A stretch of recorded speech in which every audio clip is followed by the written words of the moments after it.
Bien, entonces hoy es 5 de diciembre, tenemos la cuarta jornada, cuarto encuentro de esta capacitación para periodistas en materia energética. Los saludo formalmente, ¿cómo andan? Gonzalo, Nico, Daniel, a quienes les veo las caras y el resto.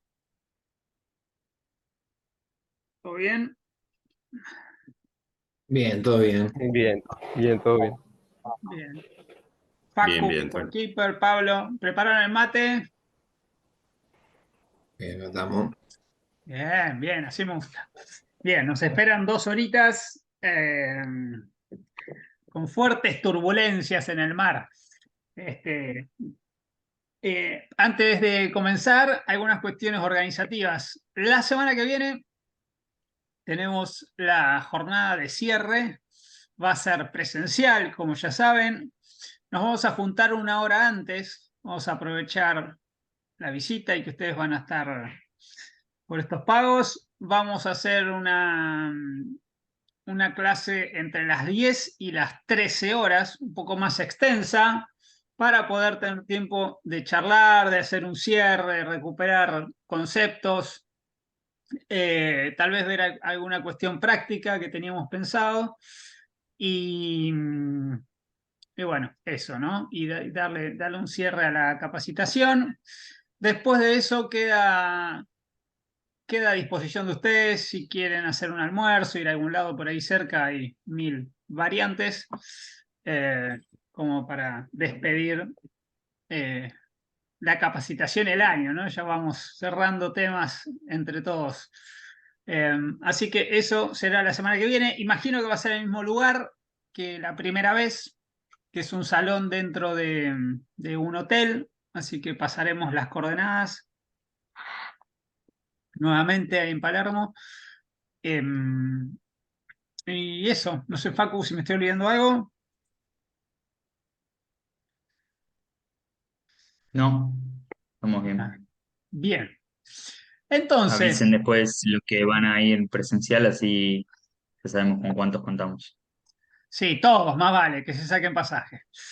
Bien, vamos a tener ya presidente en funciones, ¿sí? ¿Qué cosa va a ser esta semana? Em, bien, hoy tenemos 2 temas, pero preferimos alterar el orden. Después vamos a ver si nos queda tiempo para la segunda parte, si no, lo dejaremos para la presencia. Pero vamos a comenzar por un tema de mucha actualidad y de larga trayectoria, ¿no? Tiene esas dos características, que es la exploración y explotación en el mar argentino, ¿sí? El offshore, llamado offshore. Ustedes saben, se están llevando adelante hoy actividades exploratorias en una ronda licitatoria que convocó el gobierno hace un par de años y se están ejecutando las actividades previstas allí. Pero antes de meternos en el PowerPoint, en los conceptos y todo eso, quería llevarlos de viaje. ¿Alguien estuvo alguna vez en una plataforma petrolera? No, ¿Conocen? No, no, no.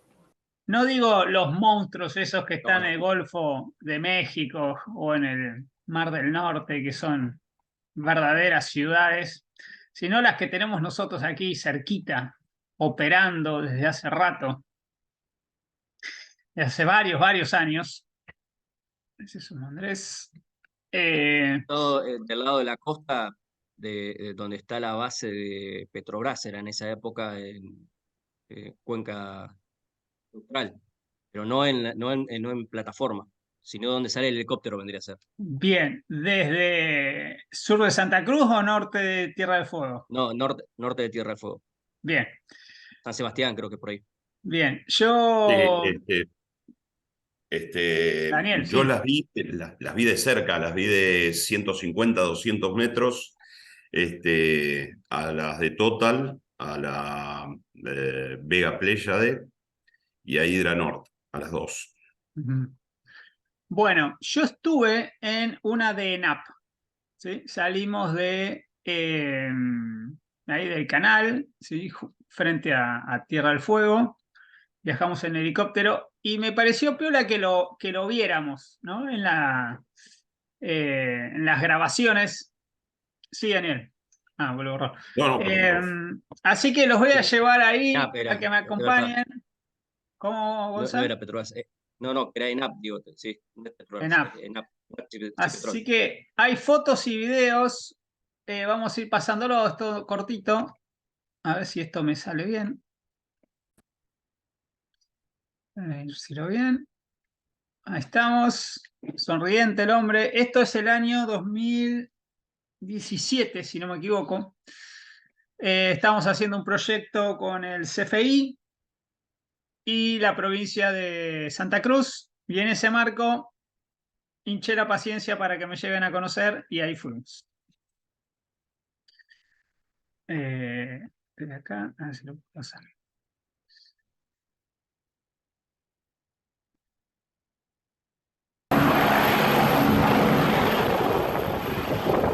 Estos son nuevitos. 0 kilómetros. Antes de salir.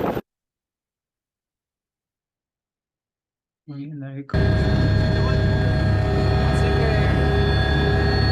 el manejando así por acá.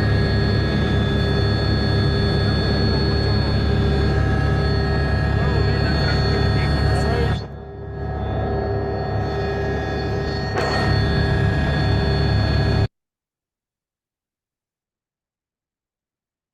Esas son otras plataformas, pues vamos a ver que hay otras cerquita, varias. Vamos aterrizando.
Esto es todo ahí adentro.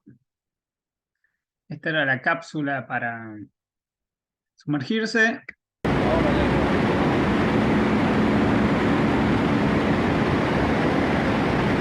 Bueno, de acá, la línea de flujo van ahí. Ese que está ahí es el manifold de producción. El manifold general, hacia adentro con esa forma, y que paso abrir y cerrar.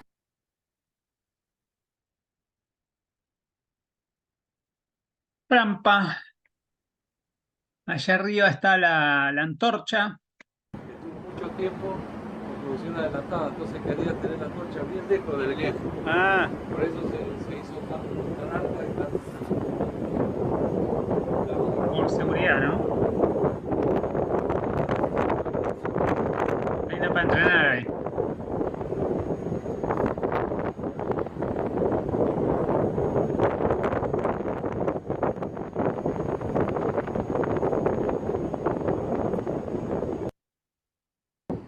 Así que me iba de mi casa y no parecía más. Hay otra plataforma. Estoy buscando otro lado.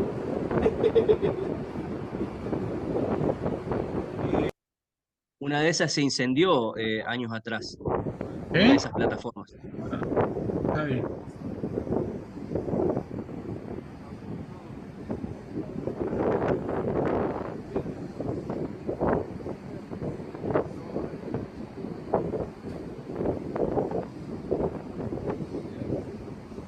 Que se ven varias juntas.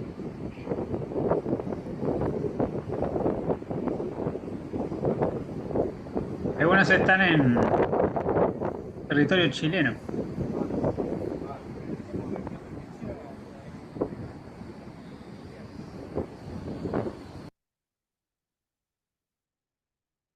contaban que habían logrado que les pusieran un cocinero y alguien que les haga las camas, esas cosas que al principio no tenían.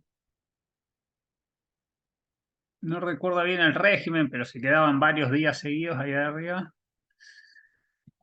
Bueno, y ahora la vuelta.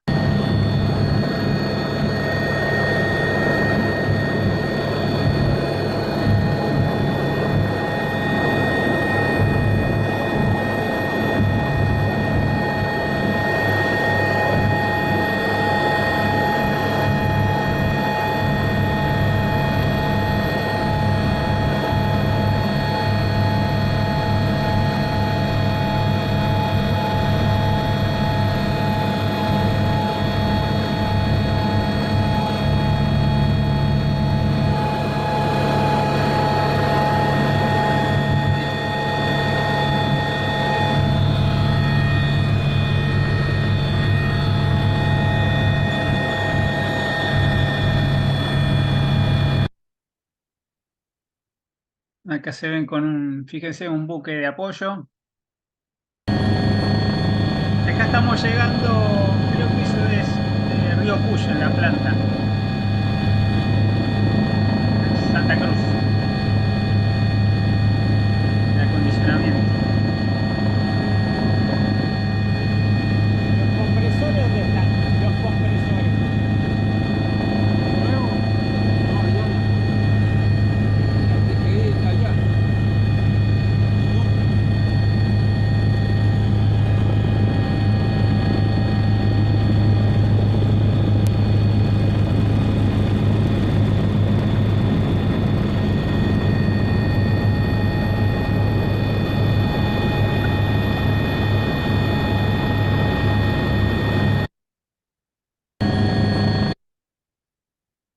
Esta es una foto de arriba del buque. Y ahí veíamos. Ahora dale despacito. Este es el auto. Ahí está. La llamilla. Esto ya no es en el mar. Bueno, ¿qué les pareció? Les tocó lindo día. Sí, la pasamos muy lindo. Una muy linda experiencia. ¿Es la que está cerca de Cabo Vírgenes, con José? Sí, exactamente. Ah, sí, sí. Sí, ahí también estuve. En ese lugar donde salen los helicópteros también. Ujú. Ahí enfrente se incendió una hace unos años atrás, una de las plataformas. Que de ¿Y hecho que los trabajadores se tuvieron que tirar en ese gomón de salvataje que se veía ahí. Sí. ¿Y quedó inutilizada? ¿Qué pasó? No, no, la arreglaron, era de NAP Ujú. también. Pero Ajá. fue bastante, debe haber sido 2010, 2012, fue un episodio bastante conocido, porque no, bueno, no suele, bastante grave además, ¿no?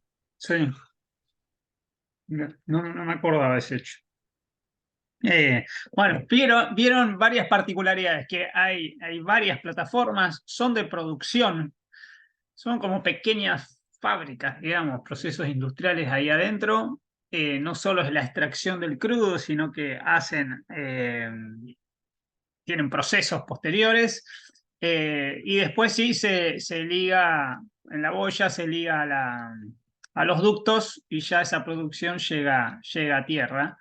Hay, decimos, varias plataformas, digo, del lado argentino y del lado chileno, y que están hace décadas ahí produciendo, ¿sí? Ya la fase productiva, todo eso es gas natural. Ahora vamos a ver en la presentación. La veo a Florencia. Buen día, Flor, ¿cómo estás? Buen día, ¿cómo andan? Bien. Estábamos Ahora me viendo. subo a mi video. Me encantó, ahí yo quisiera ir a conocer en algún momento. Sí, es una muy linda experiencia. Bien, entonces, ahí vamos con el material de hoy. Vamos a ver. Corro esto para arriba. Bien, tema offshore. Entonces, ¿qué tenemos? Voy a poner el puntero láser acá. Bueno, hay producción offshore en el mundo. De hecho, casi un tercio del crudo que se consume a nivel internacional viene de fuentes marítimas, 50 países, es decir, es una actividad realmente extendida. En la región tenemos México y Brasil, y en los últimos años Trinidad y Tobago para el gas natural. Está entrando Adrián. Hacia una actividad extendida. Tenemos dos casos emblemáticos por lo repentino y exitoso, si se quiere. Brasil en Sudamérica con el descubrimiento del presal. ¿Sí? ¿Saben qué es presal? ¿Por qué decimos presal? No, No. Y no es Bien. todo un yacimiento de sal que cubre los reservorios Ujú. ¿Y dónde está el crudo? debajo. Debajo, o sea, tengo que ir más abajo. Son como 5.000 kilómetros de profundidad, pasando esa capa de sal. Es realmente una proeza técnica lo que se ha hecho en Brasil, encabezado por Petrobras, que tiene un régimen jurídico donde participa en todos los bloques, y tiene un porcentaje de la producción también, ¿sí? En ningún caso mayoritario, o sea, y es el operador en muchas de ellas, amén de que ha competido con otras compañías. Y esto es frente a San Pablo y Río de Janeiro, ¿no? O sea, frente a donde hay una actividad turística de nivel mundial, están estas plataformas. Ahí verán entre 100 y 300 kilómetros de la costa. Noruega es el otro caso que siempre citamos. Cuando descubre crudo en el mar, cambia su economía. Primero Statoil, después convertida en Equinor, lleva adelante esa explotación, y lo hace en consonancia con las otras actividades que eran tradicionales, ¿sí? En el mar, en la costa, como la pesca, la acuicultura. De hecho, adapta, ¿sí? Plataformas que tenía para otras actividades a este proceso específico, y están entre 65 y 320 kilómetros de la costa. Hoy, digamos, primero o segundo en el índice de desarrollo humano, ¿no? A nivel internacional, gracias a este descubrimiento. Hagamos un rápido paneo, ¿sí? Sobre cómo fue la historia en nuestro país, la cronología. Hay unas primeras perforaciones en el 30, pero siempre hablamos de los años 60, 70 como el inicio serio, consolidado en nuestro país. Perforaciones en el Golfo de San Jorge, en la cuenca del Salado y del Colorado. Había áreas ya adjudicadas en algunas rondas, primeras adquisiciones sísmicas en los años 70, programa plataforma Mosconi. En los 80, ¿sí? Perforaciones en aguas someras, ¿sí? Eso que vimos recién suele ser todo de baja profundidad, por eso llamamos aguas someras. Va a ser diferente, vamos a ver, una vez que pasamos el talud, ahí ya cambia radicalmente la forma de explorar y explotar los hidrocarburos. En los 90, otras perforaciones. En el año 2009, nuevas perforaciones. Y el año 2014 quiero que se lo graben, porque es como que empieza la etapa actual. Ahí podemos poner un quiebre, un hito. ¿Qué pasó en el año 2014? Se dicta una ley en el Congreso de la Nación, que es la 27007, que tenía una gran motivación. ¿Por qué el Congreso modifica la vieja ley de hidrocarburos, el régimen de los hidrocarburos del año 67, el decreto ley 17319? ¿Por qué se hace esa modificación? ¿Qué había pasado 1 o 2 años antes?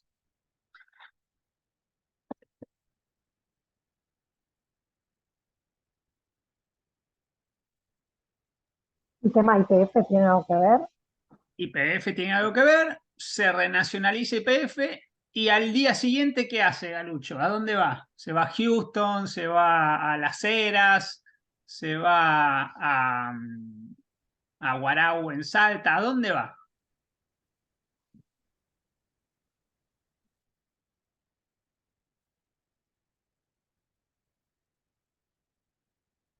Vamos, ¿qué hacemos en esa época? ¿A dónde ponemos la inversión? En Vaca Muerta. Que recuerde, claro, es el acuerdo con Chevron. De acuerdo con Chevron para ir a explotar Vaca Muerta. Entonces, para lograr un ecosistema regulatorio adecuado, se promueve en el Congreso de la Nación una adaptación legal. ¿Qué es esta ley? Estaba dirigida específicamente para el no convencional, pero tiene algunas disposiciones que abarcan también al offshore. Por ejemplo, se extiende un poco la concesión 5 años más. O sea, para ir al mar tenés una concesión de 30 años más 10. Y vamos a ver ahora qué pasa en la fase previa de exploración. Y hay una disposición al final de esa ley que es central. ¿Qué venía pasando en los años previos con los dos primeros gobiernos kirchneristas? Se le había otorgado, también por ley, una ley que todo el mundo se olvida, se le había otorgado a Enarsa la totalidad de los derechos del offshore. ¿Se acuerdan? Enarsa nació en el año 2007, ¿no? Y entre otras cosas, en la ley de creación se le da esos derechos de operación. ¿Qué hizo Enarsa? Entre otras cosas, salió a asociarse, pero tenía un régimen con un government take muy alto y no logró asociaciones estratégicas, salvo 1 o 2 casos, y uno que venía de la mano con este paquete que era Venezuela. Entonces, en 3 áreas sí se asocia con Venezuela para explorar. Pero el resto del litoral marítimo queda ahí como en suspenso. Año 2007. Llegamos al año 2014 y el mismo gobierno, se ve que aprendió y dijo esto así no camina. Y esa disposición que yo les digo revierte los derechos que tenía Enarsa, empresa pública, a la autoridad de aplicación. ¿Quién es la autoridad de aplicación? ¿Quién les parece?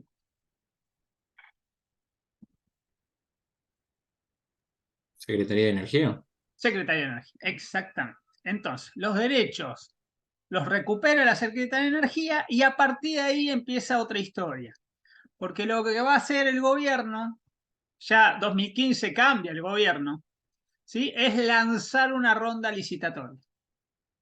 Entonces, 2014 tenemos esta ley y el retorno a la Secretaría de Energía. 2017 y 18, acá lo tenemos, ¿sí? La ronda 1 offshore, ¿sí? Y adjudicaciones para explorar. Eso va a ser el segundo gobierno, 17-18, en realidad 2015-2019, que va a haber continuado en el gobierno actual saliente, ¿no? 2019-2023. Entonces vamos a ver cómo es una política que se va a ir consolidando a lo largo de diferentes administraciones que incluso responden a signos políticos diferentes. Esta es más o menos la hoja de ruta. Insisto, 2014 podemos hacer ahí un quiebre. Bien, ¿qué hay? Desde los años 60, 70, decíamos, hay casi 400.000 kilómetros de exploración sísmica 2D y casi 30.000 kilómetros de sísmica 3D. Es decir, ya hay una actividad extendida a lo largo de diferentes campañas. Algunas contratadas por el Estado, otras contratadas por YPF, otras contratadas por privado. Ustedes saben que hay empresas globales que se dedican a esto, no son nacionales, y que se han hecho diferentes tipos de acuerdos. Es información muy, muy, muy valiosa. Entonces, bueno, no es simple cómo es esa vinculación, quién se queda con la propiedad, cuánto se puede dar a publicidad o vender, etc. Bien, y se perforaron más de 400 pozos, insisto, 400 pozos ya perforados, ¿sí? Sin incidentes ambientales.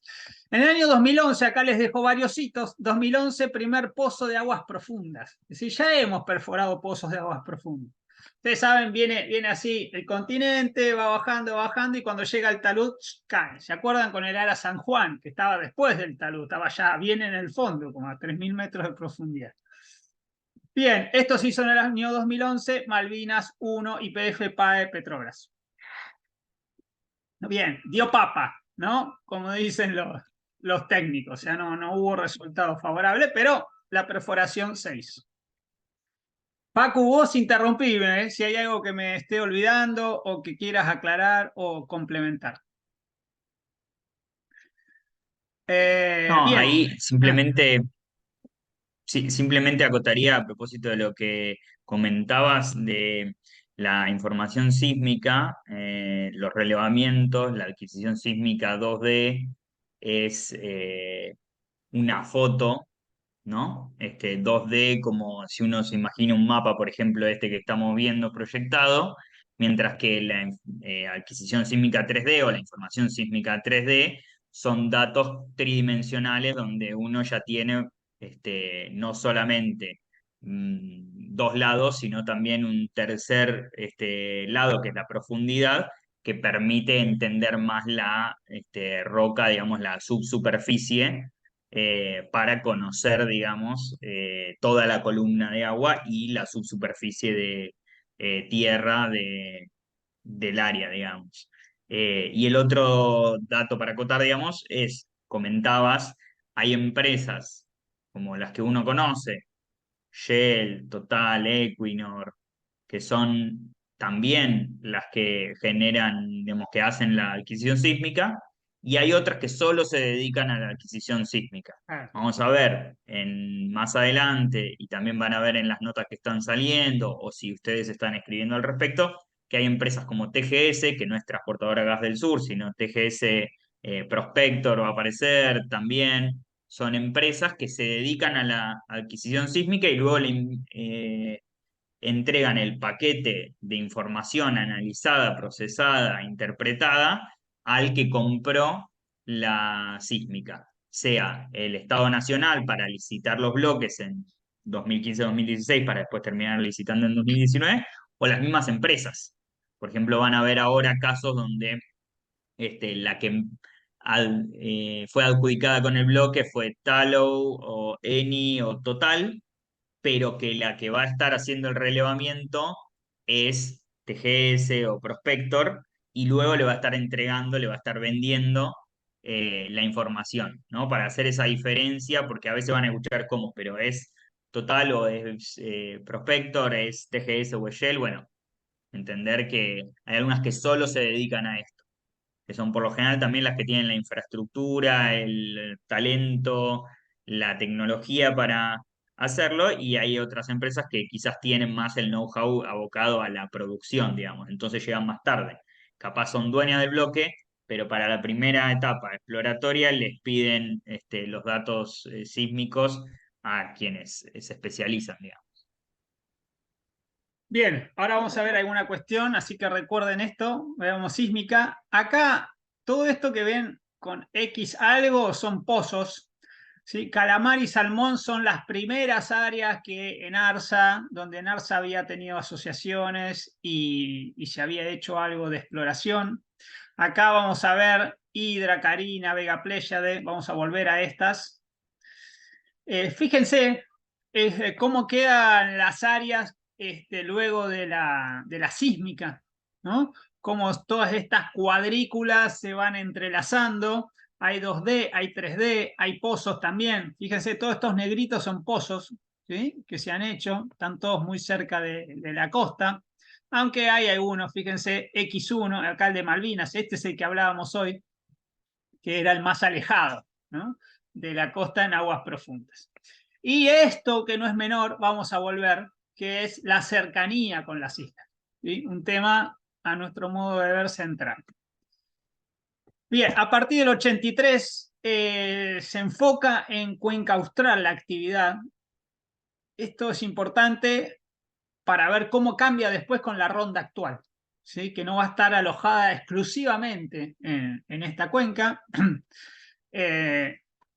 Y esto que vimos en los videitos que yo les mostraba recién, responde a este número que también hay que grabarlo, que es entre el 17 y el 20% de la producción actual de gas natural que consume nuestro país se produce en el offshore, ¿sí? Frente a las costas de Tierra del Fuego y Santa Cruz. Entonces, hoy la producción gasífera en el mar argentino es una realidad, y no tiene ningún tipo de incidentes, no se ha reportado nada por el estilo que amerite, digamos, suspensión, más allá que pueda parecer algo puntual. Esto se los dejo para que vean. Primero, los tipos de plataforma, ¿no? No es lo mismo estar a 70 metros que estar a 3.000 metros. Entonces, hay plataformas que son flotantes, otras que se apoyan en el lecho marino. Ayer estaba viendo una plataforma, pero que era para construcción y puesta en el mar de buques, ¿no? Después voy a buscar un videito impresionante. Pero bueno, acá tienen auto elevado, tirantes, semisumergibles, bueno, y estas tipos SPAR. Acá creo, se corre un poquito, los tengo ustedes. Ah, y un buque que directamente va, fíjense, más de 3.000 metros. Entonces, ¿qué tenemos? Hay previsiones, hay estimaciones de lo que podría resultar la exploración sísmica en el mar argentino. Como todo, hasta que uno no va a la verdadera milanesa, esas estimaciones son puras proyecciones, no sé, especulaciones si quieren. Pero está bueno para tomar dimensión de lo que podría llegar a resultar, ¿sí? Hay una consultora ecolatina tomando datos de Secretaría de Energía, YPF y la Facultad de Ingeniería también han hecho actividades. Y acá les dejo una serie de números que son realmente asombrosos, ¿sí? Decir otra vaca muerta es muy fácil, ¿no? Ponerle ese título. Pero decir que podés llegar a 3 puntos del PBI, una producción que te duplique la actual, exportaciones en la misma medida, una balanza comercial positiva, ¿no? Que te aporte más del 20%, inversiones de 50.000 millones de dólares, cosas que hoy no están en nuestra cabeza y que obviamente son para un mediano plazo. En caso de tener éxito, ¿sí? Siempre está ese if delante, ¿no? Y cantidad de empleos. Pero, bueno, no deja de ser una fuente apreciable, una ventana de oportunidad en materia productiva. Esto para nada más lo tengan en radar. Hay quienes, los geólogos, los geofísicos, los ingenieros en petróleo, etcétera, dicen, che, María José. Hay ciertos descubrimientos que ocurrieron en la costa africana que nos podrían dar una proyección a lo que puede existir de este lado, porque hacía ya 250 millones de años, todo esto estaba muy cerquita, después se fue ampliando, pero la geología no cambió. Entonces, si en Namibia, ahí Total, Venus, ¿no? Shell encontraron grandes manifestaciones, bueno, ¿por qué no pensar que de este lado, que termina siendo, ¿sí?, de Buenos Aires para el sur, bueno, podamos llegar a replicar esos resultados? No voy a hablar más de esto porque no sé, más que esto no sé, Facu, si tenés algún dato más, yo se los dejo para que si alguien quiere investigar, sepa por dónde ir.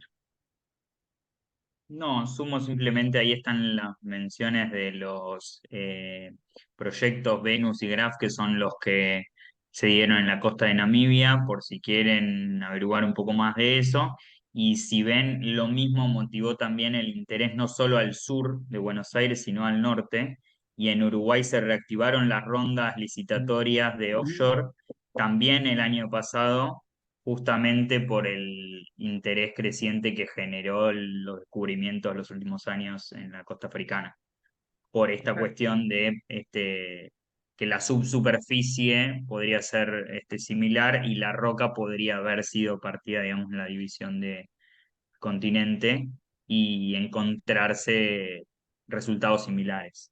Obviamente es un if, como decía Juanjo, no es seguro, pero sí es parte de lo que reactiva junto con el desarrollo de la tecnología y de la innovación y del conocimiento que se dio en los últimos 10 años, el nuevo interés en el offshore, tanto en Uruguay como en Argentina, cuando ya, como decía Juanjo, había habido pozos exploratorios que no habían dado tan buenos resultados, pero dado el crecimiento del conocimiento, la tecnología y estos nuevos resultados en África, es como, bueno, intentemos nuevamente a ver si en este caso podemos encontrar resultados distintos.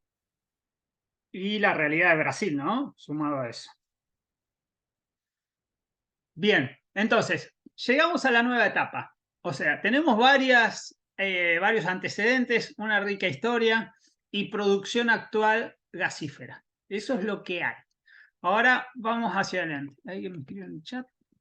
¿Coincidís en las cifras de impacto económico que podría suponer hallazgo de hidrocarburos o están un poco inflados? Yo no puedo poner las manos sobre la mesa sobre ninguna cifra. E insisto, son proyecciones. Inflados, no inflados, no lo sé. No tengo base para decir eso. Pero bueno, dan idea de magnitud. Yo quiero que nos quedemos con eso, una idea de lo que podría llegar a suceder. Estamos muy cerquita, ahora vamos a ver, muy cerquita de empezar a tener información. No previsiones, sino información certera. Y para eso es una campaña sísmica, para tener información. Después, ¿qué hace uno con información? Bueno, verá. Pero sin información son todas estas especulaciones. Bien, Exacto. entonces. Yo ahí sumaría para responder a la pregunta que lo que tiene el offshore es que el grado de incertidumbre al iniciar el proyecto, previo a la sísmica, previo al pozo exploratorio, es más alto que en el onshore, entonces uno no sabe con qué se va a encontrar, con qué escala, con cuántos descubrimientos, con qué potencial de recursos recuperables, etcétera. Pero en caso de que encuentre, es muy alta la productividad por pozo. Entonces, es como decía, creo que Juanjo hace un ratito, no es tan seguro que se halle, pero en caso de que se dé, el potencial es realmente muy alto. Y ahí esas cifras que están divididas igualmente en el informe ese de Colatina o en Ingeniería de la UBA, siempre en función de cuántos descubrimientos se dan, en función de cuántas de las áreas que están siendo exploradas comparten las mismas características y el mismo potencial, ¿no? O sea, el primer pozo exploratorio se va a dar en Can 100, el pozo Argerich, ahora va a hablar un poco de eso Juanjo, y se cree que ahí está el potencial más grande. Si eso mismo que se encuentra ahí se replica en el resto de la cuenca y de las cuencas, entonces el potencial es muchísimo más alto. Si se da únicamente ahí, el potencial va a ser menor. Pero en cualquier caso, el potencial es muy grande si se halla algo, digamos. Entonces, por eso lo más importante en esta instancia es conocer, como iba a decir ahora Juanjo. Y una vez que se conoce, una vez que se puede interpretar la información y hacer el primer pozo exploratorio, se va a poder dar cuenta de, dentro de esa escala de cifras, si nos acercamos más a el piso o al techo de ese potencial, digamos. Sí, para cerrar este comentario, el premio es muy alto, ¿no? Pero hay mucho riesgo.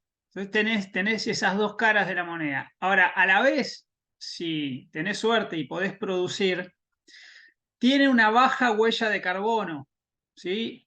Similar al no convencional, frente a lo que es la producción convencional. Entonces, hay múltiples beneficios, más otros que vamos a ver, en caso de tener éxito, ¿no? En los últimos años se hicieron 120.000 kilómetros cuadrados de sísmica. Hay 36 pozos operativos, como ese que veíamos en el videito al principio, ¿sí? Y las aguas profundas pueden llegar a 4.000 metros de profundidad. Bien, política de Estado. Nos encanta hablar a los politólogos, Gonza, Nico, de políticas de Estado. No son otra cosa, diría Oslak y O'Donnell, que políticas públicas consolidadas. ¿Sí? No hay una naturaleza jurídica en la política de Estado. Tal vez Malvinas, muchos dicen, es una política que se ha mantenido. Pero acá quiero resaltar esto, ¿no? Concurso público internacional número 1 que lanza Macri tiene este antecedente que decíamos, la ley de 2014 y la decisión de ese gobierno de retornar a la Secretaría de Energía los derechos. Macri y Lopetegui lanzan la ronda 1 y después el gobierno de Alberto Fernández, que está concluyendo, continuó esa ronda. Entonces podemos ver ahí un enlazamiento, ¿no? Que es algo que el Estado argentino, porque recordemos que más allá de las 12 millas es jurisdicción nacional de la nación, ¿sí? Jurisdicción federal.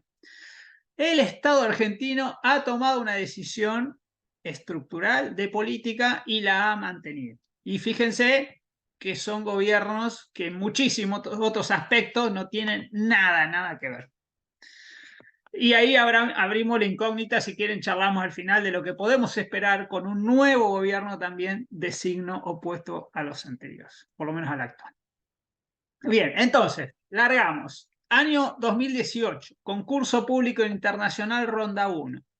Se licitan 38 áreas. Por acá les voy a mostrar, quiero que vean. Fíjense, hay áreas que van a quedar sin oferta. Esto es solo Cuenca Austral, un ejemplo, ¿no? Y otras que sí van a estar adjudicadas. Esto va a pasar en la Cuenca de Colorado, en el Golfo San Jorge y en Cuenca Marina Austral y Malvinas Oeste. Entonces, de las 38 se adjudicaron 18. Quiere decir que quedaron 20 áreas sin licitar, aunque sotoboche, o sea, a nivel, consultas, varias compañías manifestaron que en una segunda ronda estarían interesadas en varias de esas áreas no adjudicadas. Pero bueno, tenemos 18 áreas adjudicadas, ¿sí? Una extensión de casi 100.000 kilómetros cuadrados, en 3 cuencas, 7 en Cannes, 9 en Malvinas y 2 en Australia. 3 empresas fueron las adjudicadas, YPF, otras nacionales y grandes compañías internacionales, conformaron consorcios. La inversión estimada, más de 700 millones de dólares en 4 años. No es fácil conseguir una inversión de este tipo. Y algo que quiero que sí se graben, la adjudicación de esta ronda implica el otorgamiento por parte de la Secretaría de Energía de derechos de exploración, ¿sí? Que son permisos. Están en el régimen de los hidrocarburos, ¿sí? La 17319, modificado por la 27007, ¿no? Tenemos que juntar esas dos normas. ¿Qué tenemos? Bueno, un primer periodo exploratorio que junta 4 años más 4 años y una prórroga de 5 años. Y ustedes se preguntarán, ¿por qué 4 más 4? ¿Por qué no es un periodo de 8? ¿Qué dirían? ¿Por qué lo divido?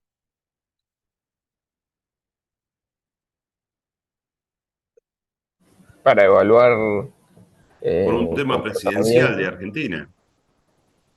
Por el mandato presidencial. Podría ser eso una respuesta, pero no lo es. Y ¿Qué en decía este Nico? país que un día No, sume digo, uno y vamos para el norte, al otro día sume otro y vamos para el sur, digo 4 años, calza justo. Claro, podría ser, no está mal, pero es otra respuesta. Nico. Pensaba para poder evaluar el desarrollo de cada empresa y en ese caso tener la posibilidad de continuar la prórroga, o sea, darle una prórroga. Podría ser. La respuesta está en que se hacen diferentes tipos de actividades en cada uno de estos subperiodos, ¿sí? Y acá los tenemos. Al principio voy a hacer exploración sísmica, pero ya en el segundo periodo te voy a exigir, autoridad de aplicación, te voy a exigir a vos, adjudicatario, que hagas un pozo. Es decir, andá, macho, y ahora invertí para ver qué pasa allá abajo, ¿sí? La sísmica está todo muy lindo, pero hasta que no pinchamos no sabemos. Entonces, por eso que se dividen, ¿sí? Y también porque puede ocurrir lo siguiente, que haya demoras, ¿sí? Esto fue adjudicado y cuando empezaron a andar surgieron 2 tipos de contraindicaciones o contratiempos, llamémosle. Uno, muy conocido, pandemia. Che, en pandemia no puedo hacer nada. Entonces, si vos me dabas 2, 3, 4 años para hacer una actividad y me comí un año, bueno, no es fuerza mayor, no responde a mi inversión o falta de inversión. Y lo segundo fue que se requirió, además de los permisos que daba la Secretaría de Energía, ¿sí? Un permiso por el Ministerio de Ambiente. Eso responde, ahora lo vamos a ver, a una resolución del año 2019 que modificó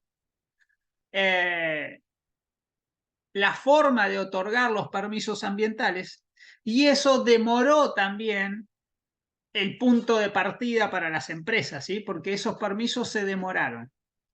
Entonces, ¿qué ocurrió?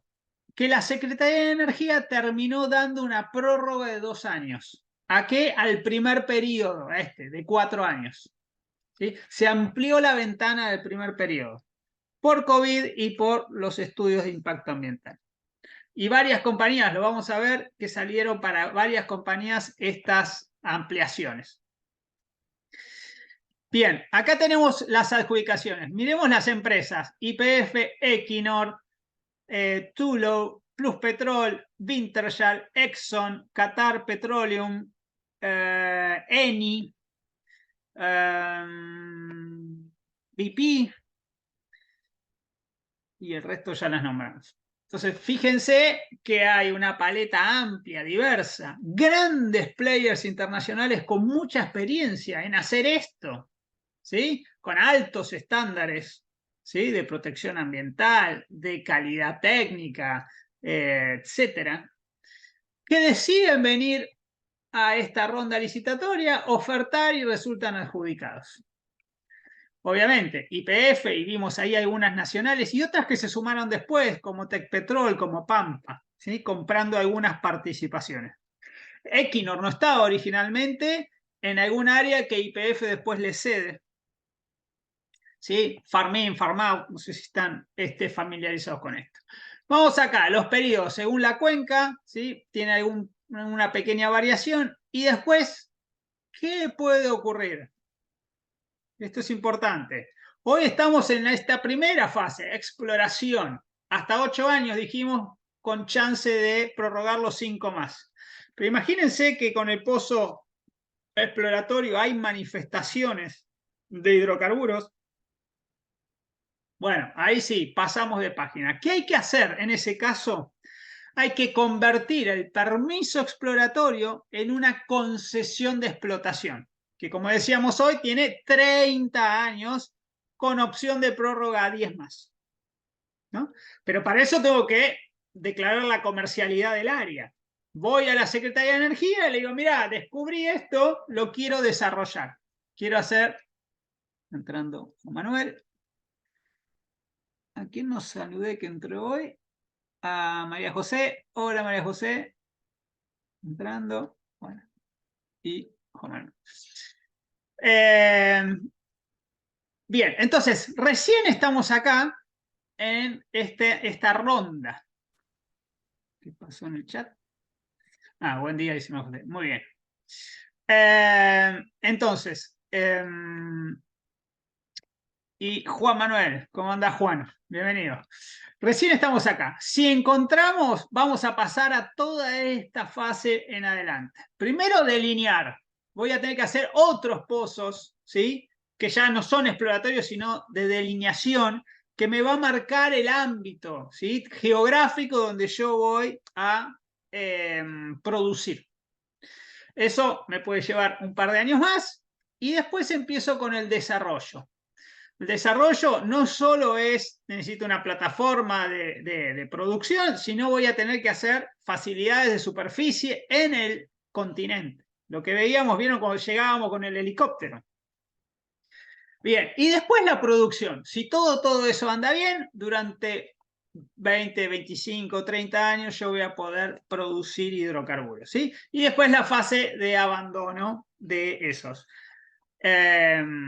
bloques. Entonces, fíjense que tengo un horizonte de más de 40 años donde recién estamos dando los primeros pasos. Y son primeros pasos de un niño de 8 meses, 10 meses que empieza a gatear, ¿no? Gatear y quiere caminar y se da los tropiezos. Es decir, no sabemos cómo esto va a resultar, recién estamos tratando de avanzar en ese sentido.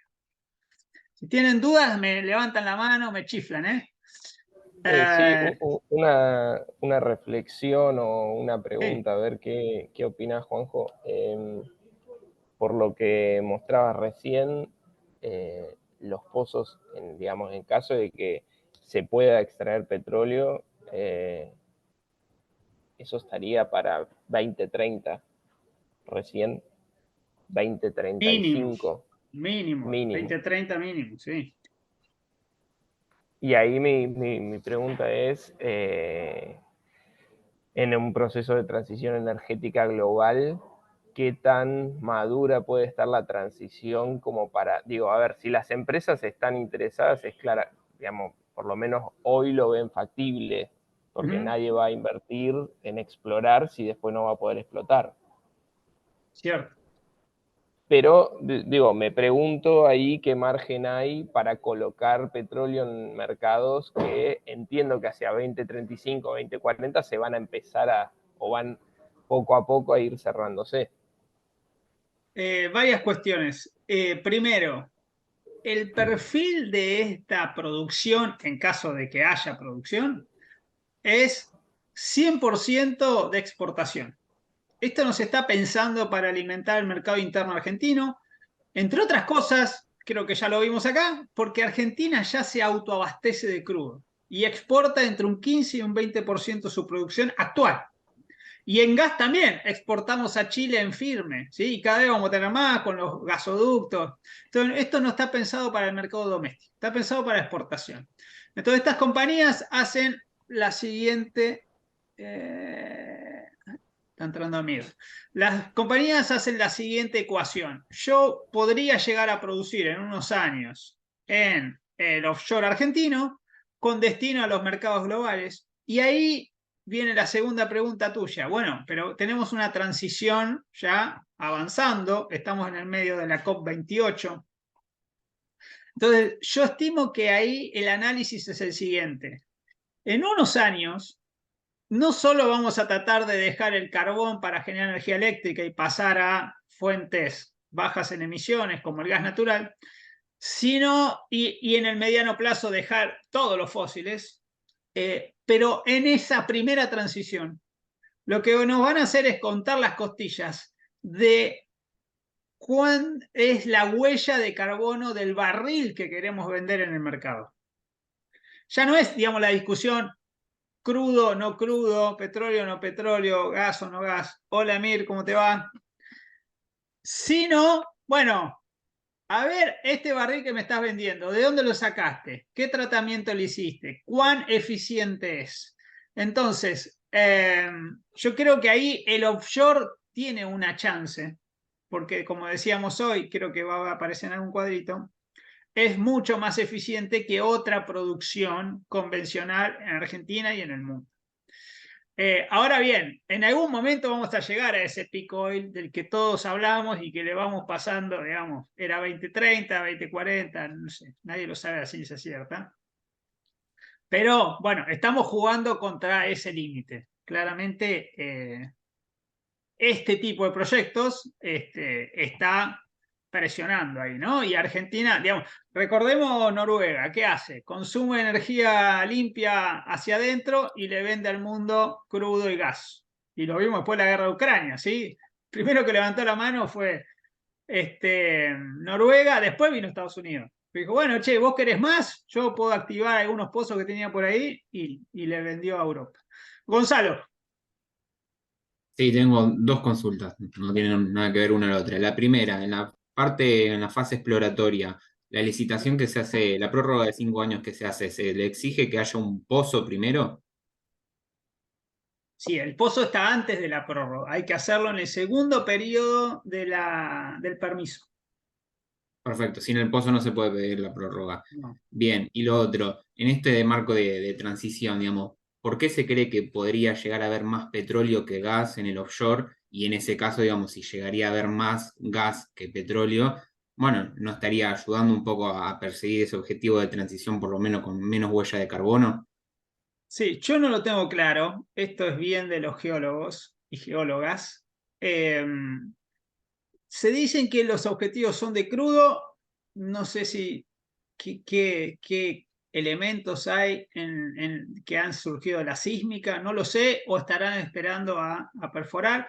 todo lo que es Cuenca Austral es producción gasífera, es somera, pero ahora estamos cambiando el perfil. La verdad no te puedo dar una respuesta concluyente. Yo escucho todo el tiempo que vamos a crudo, pero no sé por qué. Y si siempre va a haber un gas asociado. Está el tema del flaring que pasa, ¿no? en el Mar del Norte y en el Golfo de México, cuando no tenés las instalaciones para aprovechar ese gas. Pero, yendo a tu pregunta, en el caso que fuera gas, nuevamente, llegamos a que es el vector de la transición, es el vehículo para dejar de quemar carbón en la generación eléctrica, que recordemos, es más del 30% de la matriz global, y que de Ucrania para acá se ha visto recrudecido eso, no es que, sí, que fue mermando, sino todo lo contrario. Así que bueno, veremos qué pasará. Bueno, acá tienen los nombres para que vean, porque como están saliendo muchas audiencias públicas, información, bueno, estas son las 18 áreas con el nombre, ¿sí? Sea Cuenca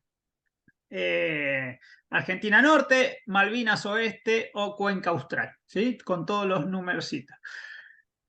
CAN 100, no sé si recuerdan, fue la primera que obtuvo la... No, perdón, esta es la vieja. CAN 102, la que obtuvo la autorización del Ministerio de Ambiente, que tuvo una audiencia pública, que tuvo después un parate judicial y que ahora está haciéndose la sísmica con un buque de Equinor. Y esto que también pasa desapercibido, en el año 2021, es decir, hace nada, el Poder Ejecutivo dictó un decreto de necesidad de urgencia que era más macro y que tenía que ver con la situación de IEASA. ¿Conocen IEASA? ¿Saben qué es? ¿O qué era?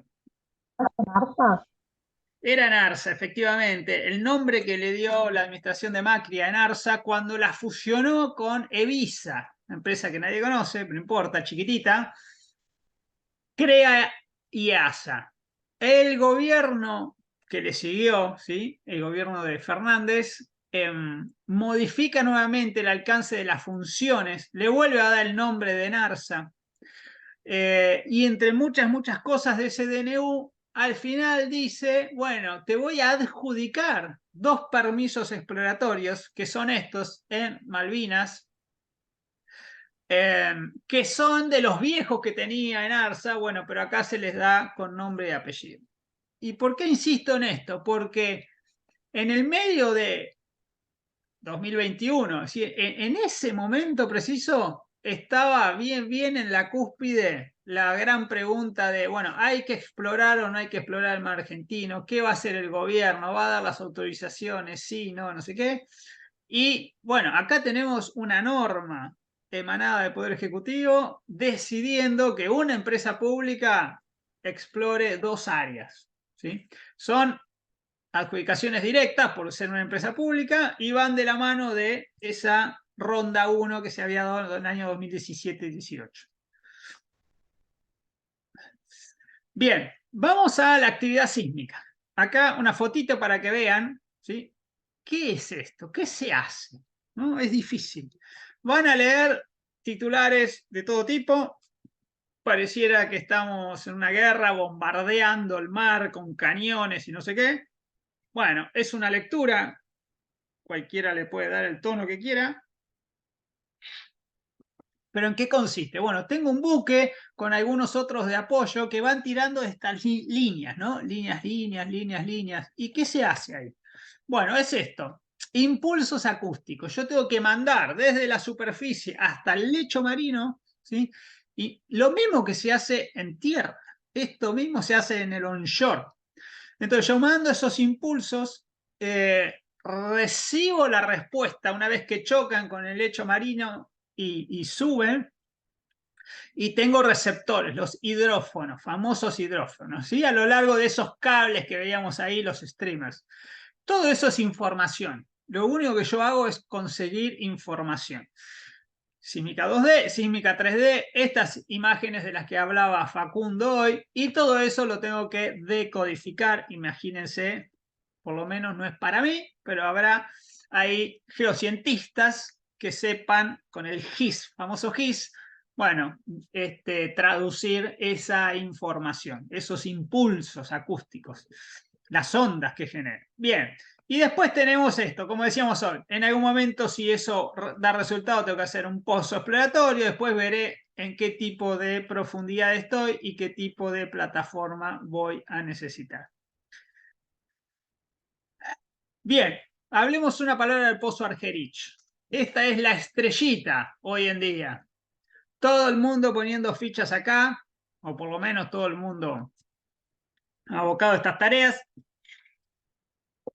para ver cómo va a resultar. La fecha es primer trimestre de 2024. Se va a hacer este pozo. Lo va a hacer YPF. Está a más de 300 kilómetros de la costa bonaerense.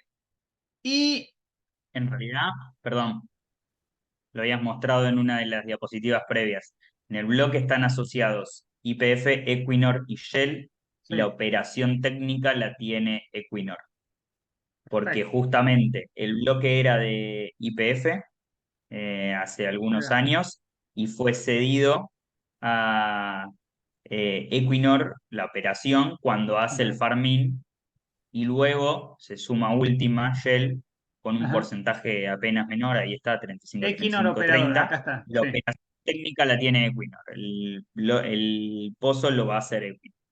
Bien, perfecto. Lo cual Canción. también, como decía previamente, es garantía, digamos, actualmente o ya hace algunas décadas, es la punta de lanza del desarrollo hidrocarburífero que tuvo Noruega costa afuera.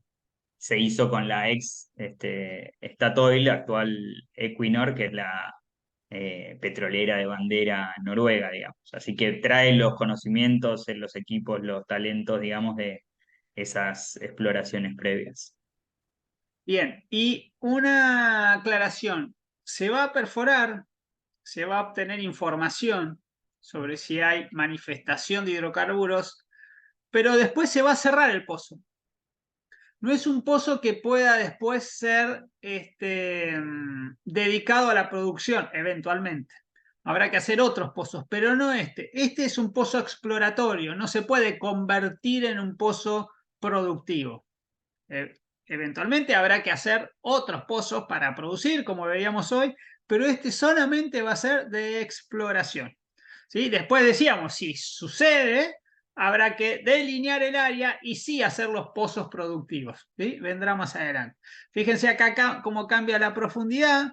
¿Sí? Decimos que está cerca de Mar de Plata, también está cerca de Bahía Blanca, de Quequén, ¿sí? Puerto Valdés, Península de Valdés aquí. Esto es importante por temas logísticos, aprovisionamiento y todo lo que viene de la mano en caso de que esto prospere, ¿sí? Y unos 100 millones de dólares, no sé si les sobra una moneda a alguno de ustedes, para poner en un pozo que puede dar papa. Bien, y bueno, la producción ahí estimada. Vamos Ahí a... hago una aclaración con Sí, respecto a lo que a dos cuestiones. Una, ven ahí, bueno, la reserva, un poco lo que hablábamos, ¿no? Se calcula que puede, por un pozo que sale 100 millones de dólares, te puede dar una reserva de 100.000 millones de dólares. Obviamente, calculando un precio del barril más vale elevado, calculando que dentro de lo que te dice el prospecto vas a tener más cerca del techo del potencial que del piso, pero todo eso es hablando con un descubrimiento, digamos. Si esto se replicara en la cantidad de bloques que veíamos previo, eso da cuenta después de lo que veíamos en los números que parecían demasiado grandilocuentes. Bueno, acá estamos viendo un proyecto que podría dar esto como potencial máximo. Bueno, imagínense eso traspolado a la cantidad de bloques que veíamos previamente.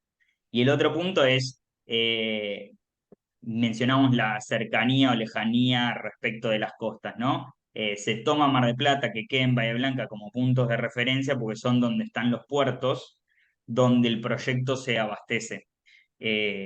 el puerto de mayor proximidad es el de Mar del Plata, con lo cual si bien ni el buque sísmico ni eventualmente un buque perforador llegarían a puerto, porque son buques grandes, que son lentos, que son costosos, entonces no tiene sentido y hasta no podrían llegar hasta el puerto.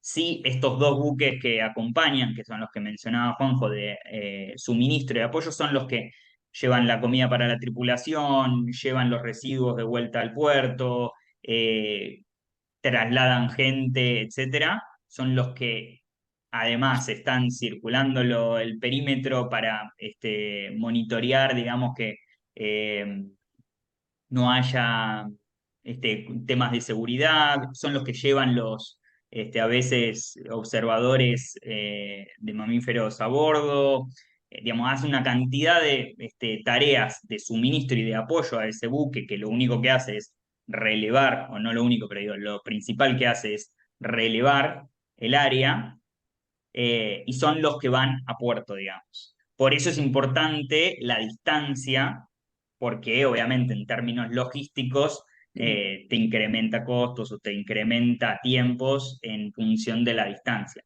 No obstante, estamos hablando de proyectos que están a 300 kilómetros de Mar del Plata o de la costa o del puerto de Mar del Plata, que sería un equivalente a lo que hay entre Mar del Plata y Olavarría, por ejemplo, ¿no? Entonces, cuando a veces se habla de la visual se afectaría o cómo lo voy a ver desde la costa, bueno, de la misma forma que ves Olavarría desde la playa de Mar del Plata, no lo ves. Y lo mismo y mucho más en el puerto de Quequén o de Bahía Blanca, que están ya a 600 kilómetros o que están incluso a más si se toma, por ejemplo, ahí Península de Valdés y demás. Y una cuestión Como más, para dar Facu. cuenta, digamos, uno lo ve en números y no entiende del todo de qué se trata, pero lo mismo si uno piensa otras actividades recreacionales, pesca, etcétera, en las costas argentinas, se hacen por lo general en los primeros 100 kilómetros. Incluso estoy siendo muy ambicioso, digamos, pero la pesca llega, digamos, 100, 150 kilómetros. 300 kilómetros es mar adentro, es lo que se conoce como mar adentro, y por eso de hecho cae en administración nacional para todo lo que tiene que ver con permisos regulatorios, para permisos ambientales, y no es como si los proyectos de offshore eh, de cuenca marina austral, que son más cercanos y por ende, ahí sí, ahora lo vamos a ver, cae en órbita provincial. Bien, quiero hacer poner un asterisco ahí y ponerme un poco más jurista. Si yo digo que la jurisdicción provincial llega hasta las 12 millas marinas, ¿cuántos kilómetros son? 12 millas, ¿cuántos son? Aproximadamente. Más o menos. 12 millas multiplicado por 1,852, son casi 20 kilómetros, 21 20 kilómetros. Perfecto, 20 kilómetros. De la costa, 20 kilómetros más. Llego acá, fíjense que está delineado acá. De los 20 kilómetros a los 300 y pico, ¿sí? Es la distancia de donde se va a hacer esta actividad. Entonces, cuando decimos Buenos Aires, Mar del Plata, Buenos Aires, tenemos que tener en claro que es otra jurisdicción y que está alejada del epicentro donde va a ocurrir esto. Entonces, hay que consultar a Buenos Aires, hay que darle participación, es correcto, tenemos acuerdo de Escazú, todo bien, pero no es porque sea la jurisdicción, no es que necesariamente tenga que expedirse, ¿sí? Esto es mar territorial argentino, jurisdicción federal. Bien, vamos a Cuenca Marina Austral. Estos son proyectos que están productivos. Fíjense, Aries, Hidra, Carina, Vega Pléyade y Fénix, ¿sí? Que es lo que vamos a hablar ahora. Están conectados con la costa, producen gas natural, Río Cuya, Encanadón Alfa, como lo que veíamos cuando llegábamos con el helicóptero. Consorcio Total Wintershall y PAE, ¿sí? Opera ahí desde hace décadas, tienen 32 pozos onshore y 8 pozos offshore, 3 plataformas, ahora vamos a ver cómo entra Fénix. Y desde el año 90, fíjense, Hydra, Argo, Carina, Aries y Vega Pléyade, ¿sí? Son todos yacimientos productivos, operativos, y que dan, como decíamos hoy, casi un 20% del gas natural que produce el país. El proyecto Fénix es parte de una concesión de explotación que tiene el consorcio, ¿sí? Es como un desprendimiento. Lo solicita la Secretaría de Energía a efectos de que poder producir más gas natural y revertir un poco el declino que está teniendo esa cuenca en el marco del Plan Gasar, que ustedes ya conocen. Bueno, se le otorga un plazo de 8 años en lugar de 4 para que desarrolle este proyecto y para que después empiece a producir. La idea está llegando a una plataforma, a hacer pozos ya productores, porque acá no hay que hacer exploración, ya se sabe que ahí hay producción.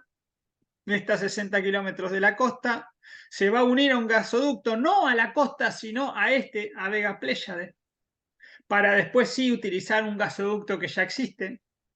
Y después, una vez que pasa por las plantas de tratamiento, se inyecta el gasoducto troncal San Martín. Aportará hasta 10 millones de metros cúbicos día, ¿sí? Esa es la gran novedad en producción de gas en Cuenca Austral. Después se extendió la concesión, varias cuestiones complementarias. Bien, vamos a la cuestión regulatoria. Algo que yo les comentaba. Bueno, Argentina tiene regulación de protección ambiental y de estándares técnicos de seguridad para sus operaciones. Toma regulaciones internacionales, las adopta. Acá les traemos algunas regulaciones que están vigentes. Esta es la famosa resolución conjunta del año 2019. Salió ya al final del gobierno de Macri.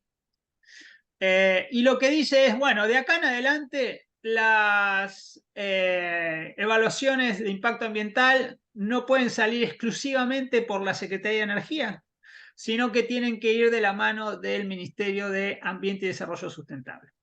Esta resolución conjunta que la sacaron Secretaría de Ambiente y el Ministerio empieza a regir en el año 2020, tenemos pandemia, año 2021, ¿sí? Demoró que la Secretaría de Ambiente diera estas autorizaciones, hubo un cambio de autoridades, no sé si recuerdan, cuando ingresa Cecilia Nicolini se destraba esta cuestión que estaba bastante frenada y a partir de ahí se retoma la actividad exploratoria. Después se hacen audiencias públicas, algunas que son en jurisdicción provincial y otras en jurisdicción nacional. Aquí hay una en Mar del Plata. ¿Puedo pasar? Aquí hay una a nivel nacional, donde la tenía. Acá audiencia nacional. Se hicieron varias para dar estas aprobaciones. Y acá les dejamos para que vean lo complejo que es esto, ¿sí? La cantidad de organismos que intervienen, que tienen alguna cuota parte de competencia para establecer, bueno, si estos permisos, si estos estudios de impacto ambiental, si la actividad así o así, ¿sí? Interviene la Armada, intervienen organismos de defensa, organismos pesqueros, de desarrollo tecnológico, Ambiente y Secretaría de Energía. Es decir, hay una miríada de organismos públicos intervinientes. Y luego tenemos los planes de transición ambiental que están previendo actividad en el offshore. No es que la ignoran o que la prohíben. No, la están poniendo en la hoja de ruta.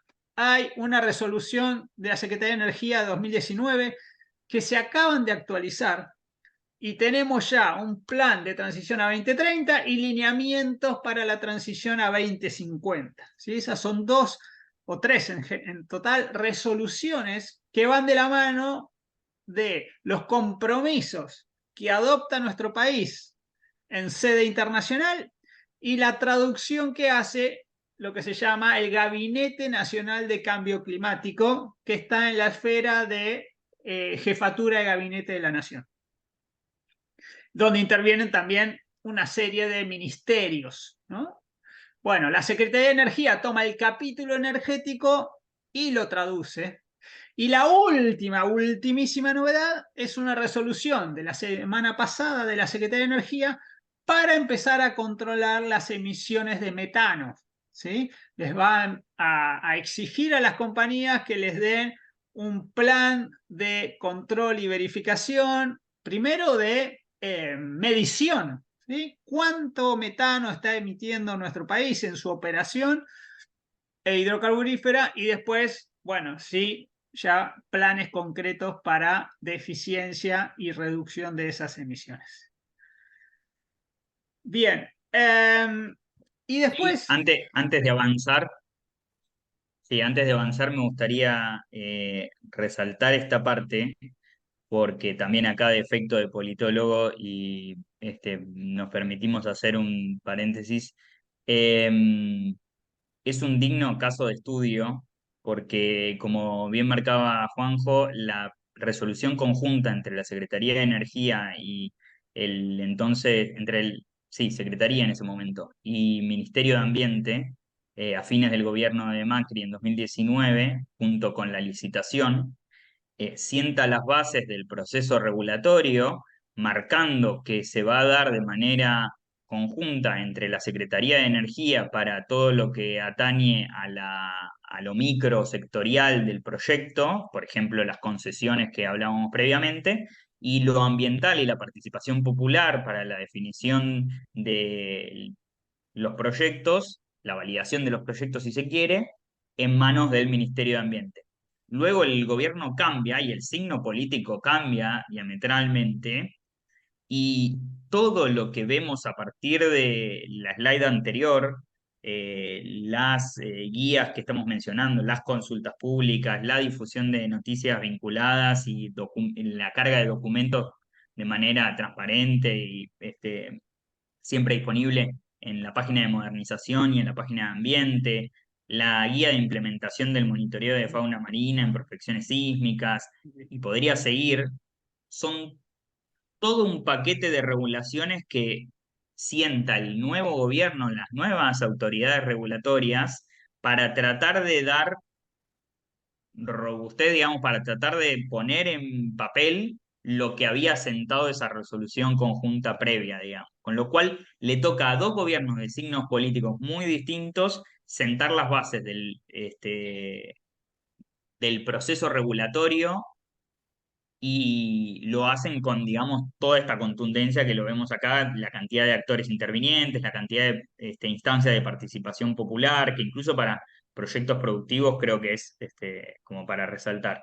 Eh, y en muchos casos, haciendo benchmarking con regulación de otros países que ya tenían experiencia en offshore, y hasta yendo, nunca mejor dicho, una milla extra para ser todavía más exigente. Por ejemplo, hay una de las medidas de mitigación que se mencionaban es la definición de un área de exclusión, de una zona de exclusión, que en las guías, el protocolo para la prospección sísmica en Argentina está situada en los 1000 metros. En el resto del mundo es de 500 metros, que ya es un poco más ambiciosa, porque lo que se marca es para fauna marina que esté en ahora no recuerdo la distancia exacta, pero a partir de determinado metro, determinada distancia no tiene impacto sobre la fauna marina. Entonces lo que hacen en la regulación es poner 500 metros, que es todavía más. O sea, ya la medida, digamos, de mitigación internacional es precautoria. Bueno, Argentina viene y dice, vamos al doble. ¿Por qué? Por las dudas.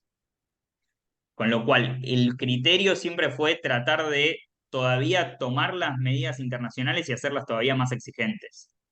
Y todo eso fue entre dos gobiernos de signo político distinto, con lo cual creo que si alguien está para hacer el paper conmigo, lo presentamos en algún congreso próximo sobre regulación o políticas públicas.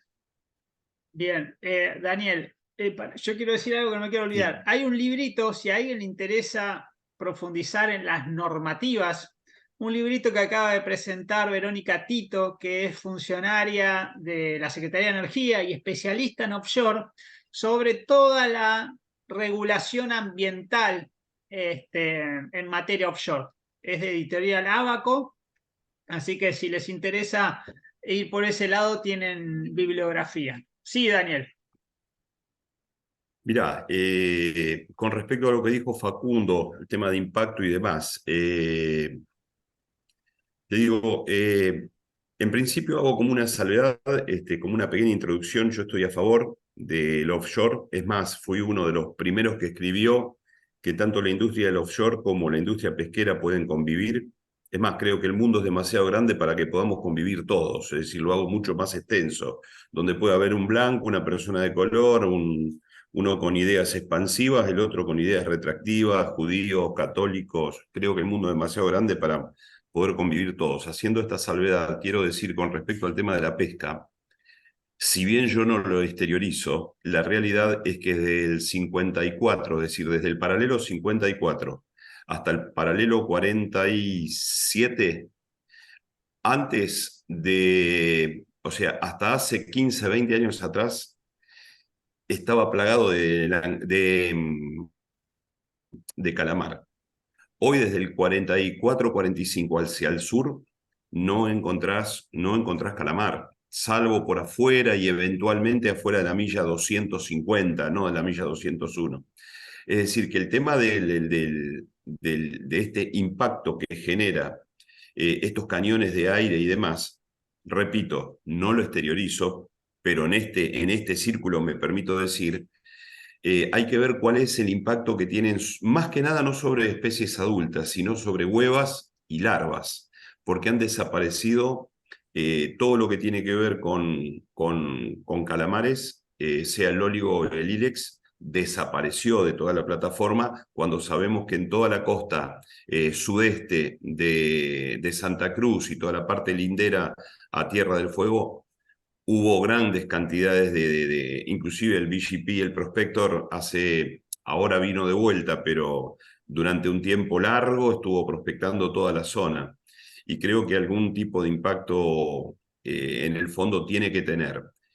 No obstante, en la zona de Cancién, donde se está operando entre los 1500 o entre los 790 metros y los 4200 metros de profundidad, a decir verdad, nunca fue una zona de pesca. Es decir, que ningún pescador tiró redes al agua en más de 400, 500 metros de profundidad y solamente esas profundidades para merluza negra.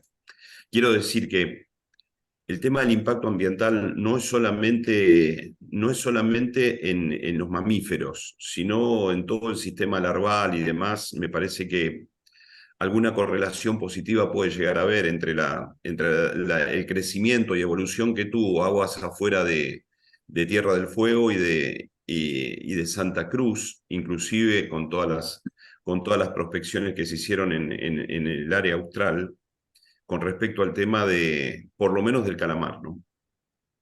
Bien, gracias, Daniel. Dos cuestiones más y nos vamos a una pausa. Hay medidas de mitigación, arranque suave, van a ver acá, shutdown, si hay presencia de fauna marina. ¿Sí? Hay prácticas internacionales que nuestra regulación adopta y aplica. Y acá algunas cuestiones de la cantidad de CO2 que se emite, lo que decía hoy, ¿sí? El offshore, somero, el profundo, fíjense, ¿sí? Frente al convencional y el no convencional. Esto es parte de lo que hoy hablábamos de que se tiene en cuenta cuando se hace este tipo de campañas, destino de exportación, descarbonización, etc. Bien, y ahora vamos a cambiar de tema, pero primero vamos a hacer un pequeño recreito, necesito ir al baño, 5 minutos, son 28, nos juntamos 12:35 por este mismo canal. Voy a detener la grabación. Bien, seguimos. Entonces. ¿Las clases grabadas las vas a pasar al final del curso? Sí, tengo todas las grabaciones. Sí, señor. Buenísimo. Al mismo precio. Sí, El señor. material ya se lo fui mandando, ¿sí? Después les vamos a pasar Sí, sí, sí, las eso sí. grabaciones. Bueno, pregunta, ¿por qué explorar el mar argentino? ¿Sí? Uno podría hacerse esa pregunta. La primera respuesta es para conocer. La segunda respuesta es, bueno, si tenemos suerte, para explotar y producir. La tercera respuesta podría ser, y por los efectos multiplicadores en la actividad, en otras actividades relacionadas, no sé, la pesca, el día de mañana podemos poner eh, aerogeneradores, eólicos, ¿no? Y tener algo ya de sísmica hecho. Bueno, una serie de cuestiones, amén del ingreso de divisas. Pero hay un costado que a veces no es tan explorado. Ariel dice, para ejercer soberanía. Exactamente. Ejercer soberanía, como dice Ariel. ¿En qué consiste? Bueno, tenemos que ponerlo en contexto. Todo esto que ven acá a la derecha, que sigue el cursor, todo esto, es la nueva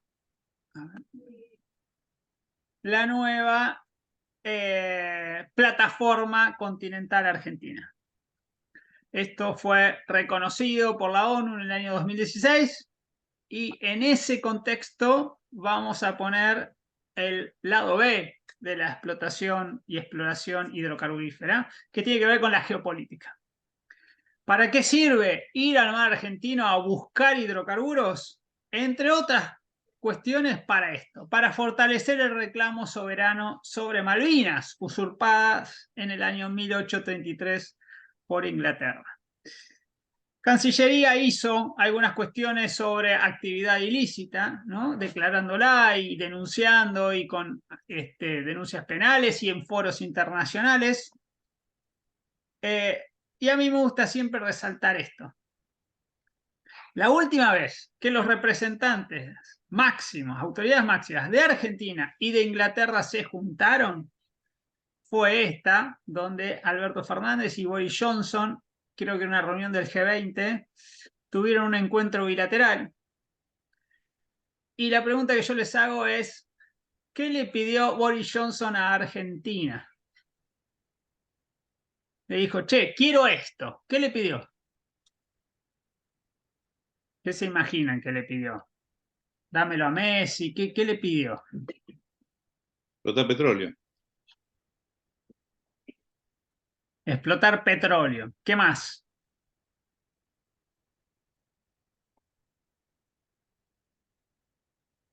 Piensen, vamos.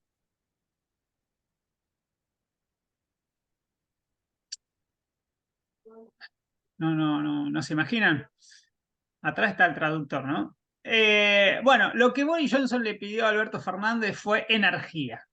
En general. Mirá, quiero petróleo, quiero gas, mandame GNL, quiero hidrógeno verde, quiero litio, quiero lo que vos tengas, a mí me viene bien.